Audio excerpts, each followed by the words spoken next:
హైదరాబాద్ కు వచ్చిన AICC in-charge Meenakshi Natarajan TPCC working president జగ్గారెడ్డితో భేటీ అయ్యారు. అయితే తాను ఎవరి మీద ఫిర్యాదు చేయలేదన్నారు. కంప్లైంట్ చేసే అలవాటు తనకు లేదన్నారు. 6 నెలల నుంచి ఇన్ఛార్జ్ను కలవలేదని, అందుకే ఇవాళ కలిశానని చెప్పారు. ఇంకా ప్రభుత్వానికి 2.5 ఏళ్ల సమయం మాత్రమే ఉన్నందున చిన్న పొరపాట్లు ఉంటే 6 నెలల్లో సరిదిద్దేలా చూడాలని ఇన్ఛార్జ్ మీనాక్షి నటరాజన్ను కోరానన్నారు జగ్గారెడ్డి.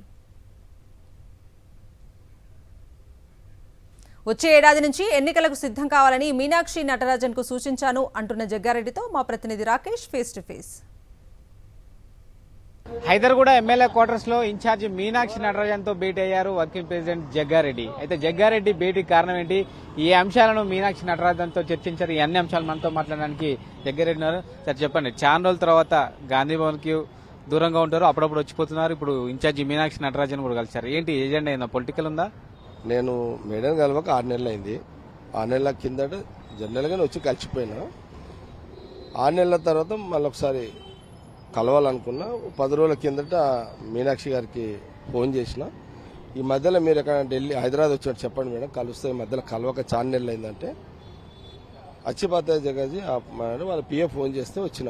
ఊరికే కలవరు ఒక నేతని, ఏదో స్ట్రాటజీ లేని కలవరని ఒక చర్చ అయితే బయట ఉంటుంది. అందులో భాగంగా ఒక వ్యూహం అనుకుంటున్నారు బయట.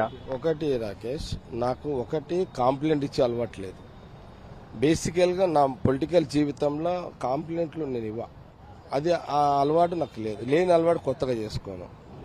ఎవరి కోసమో టైం కేటాయించి పొరపాట్లు అవి అవుతున్నాయి ఇవి అవుతున్నాయి అని మనం చెప్తేనే వాళ్ళకి తెలుస్తాయా, చెప్పకపోతే తెలివయా? కాబట్టి ఆ ఇష్యూ అది కాదు.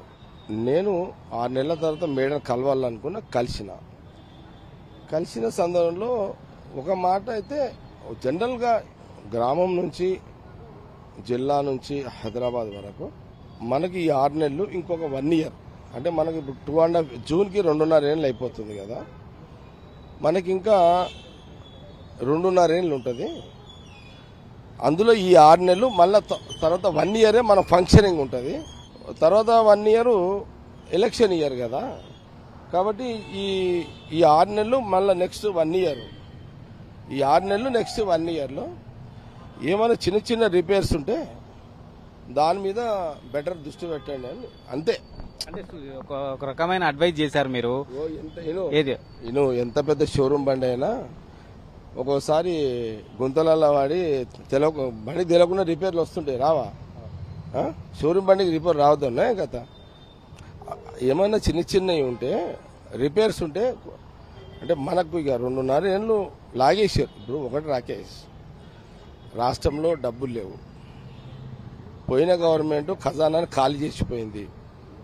ఉన్న కాడికి సీఎం రేవంత్ రెడ్డి, ఇప్పుడున్న మా పీసీసీ ప్రెసిడెంట్ లేదా ఇన్ఛార్జ్ మీనాక్షి గారు కానీ గవర్నమెంట్ మినిస్టర్స్ కానీ కాళ్ళు చేతులు కొట్టుకుంటూ ఏదో లాగుతున్నారు. కేబినెట్ ఎక్స్పాన్షన్ ఉండబోతుందని ఒక చర్చ జరుగుతున్న నేపథ్యంలో ఈ భేటీకి ఏమైనా లింక్ ఉందా? లేదు, ఎందుకంటే యాజ్ ఎ జగ్గారెడ్డిగా నేను ఇన్వాల్వ్ కావద్దు, సలహాలు ఇవ్వద్దు, గవర్నమెంట్ పరంగా సూచనలు చేయొద్దు. నాకున్న అలవాటు కాంప్లైంట్ ఇచ్చే అలవాటు నాకు లేదు. అది నాకు వ్యతిరేకం. అది నేను దాని జోలికి రాజకీయాలు చర్చకు వచ్చాయా? నేను రాష్ట్ర రాజకీయాలే మాట్లాడా, జిల్లాది ఏం మాట్లాడతా? మీ వైఫ్ ని నిర్మలా జగ్గారెడ్డిని పోటీ చేద్దాం అనుకున్నారు. మీ కూతుర్ని కూడా రాజకీయాల్లో తీసుకొచ్చే ఆలోచన ఉన్నట్టుగా చెప్పారు. ఆ అంశాలు ఏమైనా చెప్పారా? లేదు. నా దగ్గర ఇక ఫ్యామిలీలో ఒక్కరే ఉంటారు.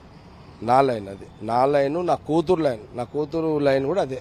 తాను ఎవరి మీద ఫిర్యాదు చేయలేదు, కేవలం చాలా రోజుల తర్వాత గ్యాప్ వచ్చింది కాబట్టి కలవడానికి మాత్రమే వచ్చినట్టు కూడా జగ్గారెడ్డి క్లారిటీ ఇస్తున్నారు. కెమెరా పర్సన్ రవికుమార్తో రాకేష్ రెడ్డి, సాక్షి న్యూస్, హైదరాబాద్.